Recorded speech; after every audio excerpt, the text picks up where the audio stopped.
Mon BA, je l'ai eu avec mention très bien. J'ai quand même finalisé ma formation en faisant des navigations qui étaient très compliquées. Voilà, je suis enfin pilote à 17 ans. Je voulais être pilote d'avion de transport. Bonjour à tous, je m'appelle Émilie et aujourd'hui je vais vous présenter mon expérience en tant que pilote aguerri de 17 ans.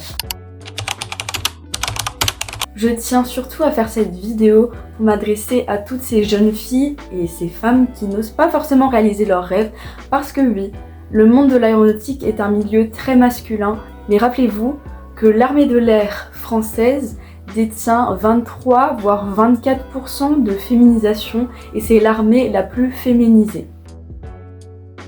Moi, en tant que femme, ça m'a apporté beaucoup de choses. Ça m'a apporté du développement personnel, éloigner ma timidité, prendre de l'assurance et surtout m'imposer dans un milieu qui peut être très masculin. Et ça s'est très bien passé pour ma part. Donc tout d'abord, je vais un peu vous expliquer d'où vient ma passion. Alors il faut savoir que depuis que je suis toute petite, je suis très intéressée par les sciences, toutes confondues, tout la physique et la chimie. Et depuis toute petite, je me vois encore à l'âge de 6 ans, assise à la télé avec mon père en train de lui demander plein de questions sur la science. Et donc il a pu m'expliquer beaucoup de choses. Et je pense que ma passion, c'est surtout développer en posant des questions. Je me rappelle aussi que ma maman m'achetait beaucoup de livres sur l'astronomie, les fusées, et avec la montée grandissante de Thomas Pesquet qui allait dans l'espace, un Français, un jeune qui a pu donner des étoiles dans les yeux à de nombreuses personnes, j'ai pu me référencer à lui et c'était un réel modèle. D'ailleurs, aujourd'hui, nous avons Sophie Adno, une femme française qui va aller dans l'espace et je trouve ça formidable. Donc voilà, ma passion s'est développée surtout orientée vers l'aérospatiale, donc les fusées, je me suis beaucoup passionnée à ça. J'avais construit cette fusée en fait que j'avais reçue une fois à Noël et vous aurez dû voir ma chambre qui était remplie de planétariums, d'étoiles, voilà. C'était vraiment mon domaine de prédilection et quand j'étais petite, je voulais être astronaute, en dehors de styliste et tous les métiers qui peuvent exister quand on est petit. Ensuite, en entrant au collège, bien évidemment, quand on parle de fusée, on se dit, tiens, il existe aussi les avions, évidemment, parce que les avions sont à la base de l'aérospatiale, par les commencements. Moi d'ailleurs, je trouve ça fou qu'on passe de ça à ça. Donc au fur et à mesure, ma passion pour l'aviation s'est aguerrie, s'est montrée encore plus prépondérante dans ma vie. Et sur Instagram, j'ai commencé à suivre beaucoup de comptes qui présentaient des avions, des photos d'avions. Et c'est là vraiment que mon amour pour l'aviation a grandi. J'avais donc là à peu près 13-14 ans et je me suis dit ok j'adore l'aviation mais voilà ça s'arrête là, je pourrais jamais en faire. De toute façon je suis dans un collège, je serai dans un lycée général, perdu dans la campagne, voilà. Ensuite il faut savoir que dans mon lycée, donc quand j'étais au collège c'était un collège-lycée, ils proposaient une option qui s'appelait le BA, brevet d'initiation à l'aéronautique, qui pouvait se réaliser uniquement en seconde. Donc là j'étais en 4ème et je me disais oh c'est dans longtemps, je pourrais m'avancer. Du coup je m'avance, je me crée des carnets, je me faisais des fiches un petit peu comme ça que je trouvais sur internet pour déjà réussir à assimiler plusieurs choses, avancer pour ce BA. Sachant que le BA est le plus petit diplôme qu'on peut obtenir dans l'aviation. J'ai vu sur Facebook un jour une annonce qui disait qu'il y avait des portes ouvertes au mois de mai dans l'aérodrome le plus proche de chez moi. Je me suis dit tiens ça peut être génial, je pourrais voir des petits avions de mes propres yeux, montrer ça à mes parents et ma famille, ça pourrait être un moment très convivial. Donc il en suit qu'on est allé aux portes ouvertes le 14 mai 2022. D'ailleurs j'ai écrit mon premier vol parce que oui c'est ce jour-là que j'ai fait mon premier vol, mon baptême de l'air. Et réellement mon premier vol parce qu'avant ça, j'avais jamais pris l'avion. Donc je vais vous lire quelques extraits du carnet de bord que j'ai tenu le samedi 14 mai 2022. Ça y est, j'ai réalisé un de mes plus grands rêves que j'attendais depuis longtemps. Voler en avion, petit avion, et c'est à l'occasion des portes ouvertes de l'aérodrome que j'y suis allée. Je suis arrivée et j'étais enfin à côté de la piste, des hangars et surtout des avions. Bref, c'était le rêve. J'ai bien évidemment choisi les 30 minutes à 70 € de baptême de l'air avec l'Icarus C42. Un monsieur m'a dit hop, on y va maintenant, installe-toi dans le C42. J'étais tellement heureuse, je me suis dit Oh, enfin, j'y vais. Après tout ce temps d'économie, d'espérance et de temps à attendre et à contempler les avions depuis le sol, j'allais enfin être dedans. Et c'est là que tout commença. D'ailleurs, je finis le récit en me disant « C'était le plus beau jour de ma vie ». Voilà, à ce moment, j'avais 14 ans et on m'avait dit qu'on pouvait piloter à partir de 15 ans. J'avoue que ma famille et moi-même étions réticents à l'idée de commencer l'aviation à un âge si tôt. Également, la question du budget et du coût se profile-là et il fallait réfléchir à tout ça. Bref, ce n'était pas d'actualité que je fasse ma formation, ou du moins peut-être plus tard quand j'aurai été adulte. Ensuite, 6 mois après, j'ai décidé de faire un vol d'initiation, c'est-à-dire un vol en place pilote où on nous donne les commandes une fois qu'on est en haut dans un palier pour que ce soit pas dangereux, qu'il n'y ait pas de problème de sécurité. Pouvoir appréhender les commandes, ressentir dans le geste quelle sensation ça fait pour voir si ça me plaît réellement et si c'est pas juste une passion de regarder les avions depuis le sol. C'est là avec mon pull NASA, on a pris les commandes et je me suis envolée.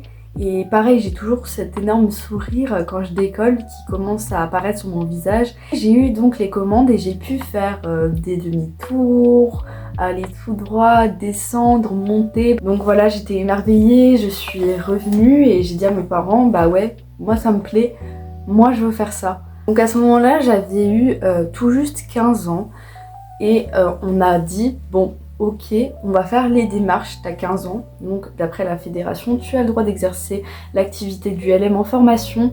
Et donc, je me suis inscrite. On a fait les démarches qui ont pris du temps jusqu'au mois de juin. Et c'est parti, c'est le début d'une grande aventure assez longue et onéreuse, mais qui a rempli la tête de beaucoup de souvenirs. J'avoue, j'étais très stressée parce que à l'époque, j'étais une fille très timide, très réservée. Je n'étais pas du tout comme je le suis actuellement et je remercie la vie et l'aviation de m'avoir permis de grandir là-dedans. Et donc, s'en vient le début de ma formation en juin, le 28 juin 2023 à peu près.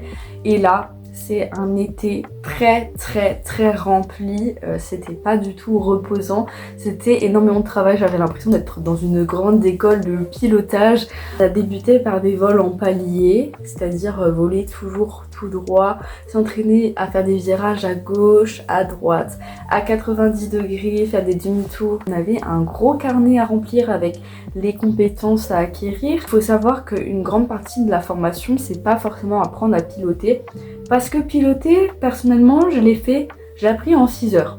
Mais la grande partie qui était compliquée, qui m'a pris à peu près 20 heures, c'était d'acquérir de l'expérience pour voler en sécurité, parce que oui, on s'élance quand même dans les airs juste avec un petit moteur de 80-90 chevaux. Et donc avec un aéronef qui est en toile. D'ailleurs, voici la photo de l'avion que je pilotais à ce moment-là. C'est un avion école, Icarus C-42, qui est très utilisé en France actuellement dans les écoles de formation de pilotage à l'ULM. Donc c'était surtout la partie réglementation qui était à voir, comment se déplacer dans les airs en sécurité pour ne pas se mettre en danger ni les autres. Il fallait respecter des règles parce que près de mon aérodrome, il y avait un aérodrome contrôlé qui appartenait à l'armée. Ensuite, on a dû assurer la sécurité en vol en faisant des exercices de panne en campagne, d'aller faire des atterrissages dans des champs. On ne touchait pas le champ parce que c'est dangereux, il n'y a pas d'intérêt, mais on faisait comme si on avait une panne et qu'on atterrissait dans le champ. Quel champ il faut choisir? Avant de faire de l'aviation, je regardais le ciel, je voyais du bleu, des nuages, voilà. Et maintenant, en tant que pilote, je vois des lignes, des traces, des directions, des panneaux imaginaires. Et l'aviation, c'est pas que le pilotage. Je dirais que c'est 20% de pilotage et tout le reste, c'est la condition mentale du pilote et tout ce qu'il doit acquérir comme connaissance et l'intellectualité de savoir réagir dans n'importe quelle situation. Ensuite, le 28 août 2023, j'avais donc volé tout l'été, tous les jours, 2 heures par jour, dans le chaud, dans le froid. Et le 28 août, on me dit « Oh, Émilie, arrête-toi, il faut que j'aille aux toilettes. » Mon instructeur me dit ça. Je dis « Ok, c'est dommage, on a déjà fait que un quart d'heure de vol, alors que d'habitude on fait 1 heure. » Et donc je m'arrête au point d'attente et là il me donne un papier qui me dit autorisation de vol solo autour de l'aérodrome. Là, je pleure de joie parce que en fait ça veut dire que je vais faire mon lâcher solo. En aéronautique, ça signifie qu'on va voler tout seul sous l'œil attentif de notre instructeur pour voir et valider ses compétences si on arrive à le faire tout seul. Là, l'objectif c'était de décoller, de faire un tour de piste et de réatterrir, de décoller, faire un tour de piste et réatterrir. Donc s'entraîner à décoller et à atterrir face à son instructeur en étant tout seul dans l'appareil, dans l'aéronef, pour voir si on arrive à se débrouiller. J'étais très stressée à cette idée-là, je me rappelle que je tremblais et en même temps je pleurais de joie, tellement j'étais heureuse de me dire mais c'est la première fois de ta vie que tu vas être toute seule dans un avion quand même, Émilie. Je me lance, je fais mon message radio, je vais au point d'attente, je me mets sur la piste et je décolle. Et là j'ai le cœur qui bat à fond. On rappelle encore qu'à 15 ans j'étais très timide et peureuse et le cerveau qui tournait en boucle et je me suis dit non, respire bien, tu te concentres. Et moi ma technique que je peux donner, c'est un petit tips, c'est de se parler à soi-même. Tout ce que vous pensez et tout ce que vous savez que vous devez faire, se le dire à voix haute, comme ça imite un peu l'instructeur qui était au début avec vous. Voilà, mon lâcher solo est terminé, il faisait pas beau. J'ai fait mon dernier atterrissage, il commençait tout juste à pleuvoir quelques gouttes. Je suis tout de suite retournée au hangar. La tradition qu'il y a dans les aérodromes et dans les aéroports, c'est que quand un pilote a volé pour la première fois tout seul, on lui lance un seau d'eau. On peut inaugurer ça, un peu comme un baptême. Donc voici la photo de ce moment-là qui était génial. Voilà, c'est une photo mémorable qui restera à jamais dans ma tête. Donc là j'étais contente, j'avais fait à peu près une 18e heure de vol. Et là on m'annonce que j'ai une épreuve théorique à faire. Comme par exemple le code de la route, mais en version plus compliquée pour l'aviation. Le théorique ULM à réaliser. Donc là je me dis, eh ben je suis dans la merde parce que je savais pas moi qu'il y avait une épreuve comme ça, qu'il fallait la valider. Mais avec le recul je me dis que c'est logique, tu vas pas envoyer quelqu'un dans les airs sans qu'il sache les règles, bien que j'ai acquis l'expérience dans la pratique, mais la théorique est tout aussi importante. Et donc c'est parti pour les grosses révisions du brevet théorique du LM qui m'a pris 1 an en classe. Je ne faisais que réviser ça, le soir je faisais que réviser ça. Regardez la taille quand même de ce bouquin, j'avais l'impression d'être dans des partiels en train de réviser des grosses choses. En tout cas c'est des packs de livres qui m'ont permis de réviser.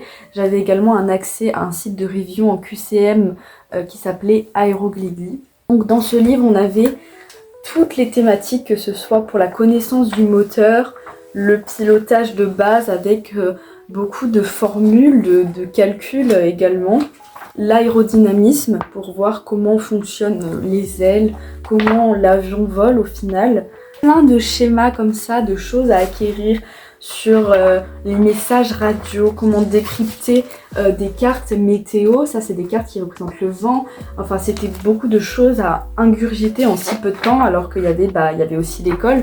Là regardez, c'est un tableau de beaucoup de sigles à savoir, des définitions, des abréviations, enfin c'était vraiment costaud alors que je vous rappelle je pilote uniquement ça. Je sais pas ce que ça va donner pour ça. Beaucoup d'indications comme ça, c'est vraiment des mathématiques et de la physique au final. Ça c'est pour savoir comment les cartes ont été faites, l'épreuve de navigation, voilà, comment lire les cartes, comment lire ces instruments. C'était vraiment beaucoup d'informations à savoir en continu. Ensuite j'avais ce livre QCM pour s'entraîner aux questions avec un petit carnet rouge là, petit feuillet rouge pour masquer les réponses et m'entraîner.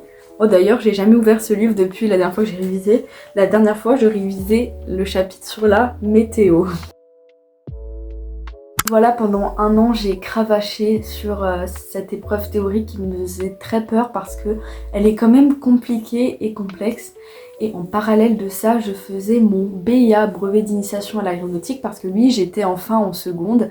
Et donc, ça me permettait d'avoir des connaissances encore en plus. Ça, c'était mon gros livre pour le BIA qu'on avait pour réviser. Avec beaucoup de questions, beaucoup de cours. avec bien sûr toujours les schémas. Et c'est globalement tout ce qu'on apprend lors du théorique ULM, c'est juste que ça peut vous fournir déjà une grande partie de pourcentage de votre formation ULM et ça peut vous rajouter des points pour Parcoursup ou pour le CV. Vraiment pas à négliger et ça apporte de la connaissance en aéronautique. Mon BA je l'ai eu avec mention très bien et j'ai fini 3e de ma promo et c'était en lien avec le 1er régiment d'hélicoptères de combat. Voici le petit écusson que nous avons eu à l'occasion de ce BIA qui est entièrement dédié à nous, à ces promotions, sachant que c'est le seul établissement de France à faire ça. Ensuite, c'était un peu la cata. J'ai dû arrêter l'aviation pendant des mois et des mois, à peu près 6 à 8 mois. Parce que déjà il faisait pas beau, il faut savoir aussi que en hiver et en automne on vole un petit peu moins parce qu'il fait pas beau, c'est logique. Mais aussi parce que c'était une période un peu compliquée dans ma vie privée et donc il y avait beaucoup de choses à faire, beaucoup de choses. Et je pense que j'avais tellement cravaché pendant ces années précédentes, que ce soit pour le théorique ou pour la pratique, que voilà, il fallait un peu souffler. La formation n'avançait pas, j'avais l'impression d'être nulle parce que ça stagnait. S'en suivit que j'ai changé d'instructeur et ça m'a réellement fait progresser. C'était vraiment un tremplin qui m'a donné encore plus d'expérience et j'ai réussi à terminer ma formation il n'y a pas si longtemps. J'ai actuellement 17 ans, donc j'ai fini ma formation à la fin de mes 16 ans et voilà, j'ai eu mon brevet de pilote pendant ces vacances d'avril 2025. Je suis enfin pilote à 17 ans.